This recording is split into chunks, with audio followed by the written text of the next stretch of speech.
Nous sommes dans le cadre du festival Quartier du Livre, librairie éphémère.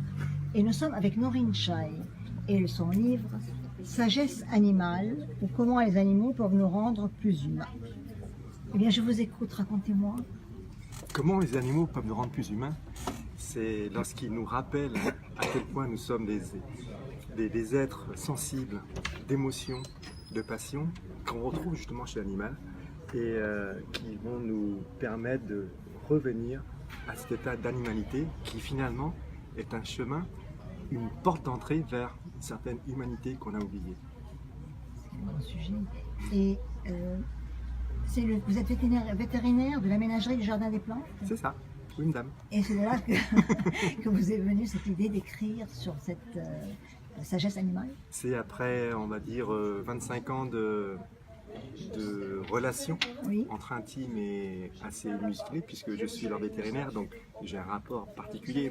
En même temps, je suis leur médecin, mais en même temps, c'est moi qui craigne, puisque lorsque je viens les voir, c'est pour les endormir ou bien pour leur donner une piqûre. Donc c'est une relation particulière. Mais dans toutes les relations que j'ai pu avoir avec eux, ce que j'ai vu, c'est qu'ils ont tellement de choses à nous apprendre, mais pas simplement nous apprendre dans notre compréhension en tant qu'être humain, mais nous apprendre dans notre compréhension en tant qu'écoute de nous-mêmes. Parce que nous sommes tellement aveuglés, dogmatisés, aseptisés par toute cette culture, cet héritage finalement social, qu'on oublie notre racine naturelle, profonde, qui est une racine donc, de l'animal et de la nature. Et l'animal nous rappelle cela, nous rappelle qu'on doit être de nouveau reconnecté à tout ce qui existe, aux vivants, aux êtres sensibles, aux autres et surtout à soi-même. Les animaux qui sont, je dirais, en ville et les animaux qui sont en liberté. Oui, en liberté. Enfin, ça ne veut rien dire parce qu'il faut bien que l'animal aussi, de temps en temps, si on veut apprendre à voir, à connaître, il faut bien qu'on le voit de près aussi. Tout le monde ne peut pas aller faire un safari pour voir les animaux, etc. Oui. Donc je pense que l'aménagerie du Jardin des Plantes est une école pour les enfants et pour les adultes aussi. Une école pour tout le monde, effectivement, et en premier pour moi-même aussi.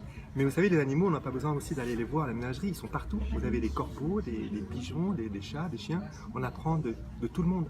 Et on se rend compte que nous sommes tous une grande famille, aussi bien l'homme que l'animal. Et c'est le but justement de cela, d'ouvrir ce canal émotionnel, le canal du cœur, pour retrouver un seul et même langage universel qui est le langage du cœur. Nous sommes aujourd'hui dans ce festival magnifique qui anime un quartier entier pendant une semaine.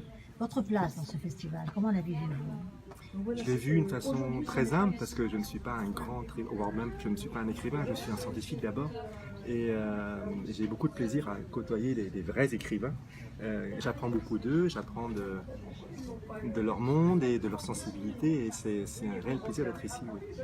Je reviens sur cette sagesse animale parce que c'est quand même, ça interpelle. Et en même temps, chez les animaux, il y a beaucoup de choses qu'on apprend. Entre autres, on apprend la façon dont on se bat pour vivre, pour manger. Ah, et quand on n'a pas faim, on n'est pas violent. C'est ça. En fait, je parle aussi de la violence animale.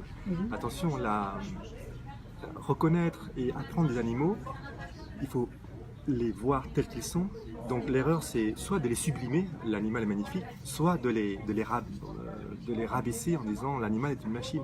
C'est un milieu, c'est un équilibre entre les deux. L'animal n'a pas besoin d'être aimé, il a besoin d'être respecté. C'est le respect avant tout qui va permettre d'avoir une communication féconde et constructive. C'est comme chez nous, l'humain, lorsque vous parlez à votre mari, votre ami, vous avez d'abord le respect, puisque sans respect, vous n'aurez pas une écoute, et si vous n'avez pas d'écoute, vous n'avez pas de communication, vous avez une cacophonie. Et l'animal, justement, nous apprend l'écoute des autres, de tout ce qui nous entoure, et encore une fois de nous-mêmes, pour avoir enfin retrouvé cette humanité que la société essaie de nous bafouer, et l'animal nous permet de la retrouver pour se réconcilier avec les autres et encore une fois avec nous-mêmes. Dernière question, qu'est-ce qu'une dédicace pour vous? Une dédicace, c'est une caresse de cœur à cœur. C'est très joli. Je vous remercie infiniment. Merci à vous. Nous étions dans le cadre du festival Quartier du Livre, librairie éphémère, Jeanne Orion avec Noreen Chai. Merci beaucoup.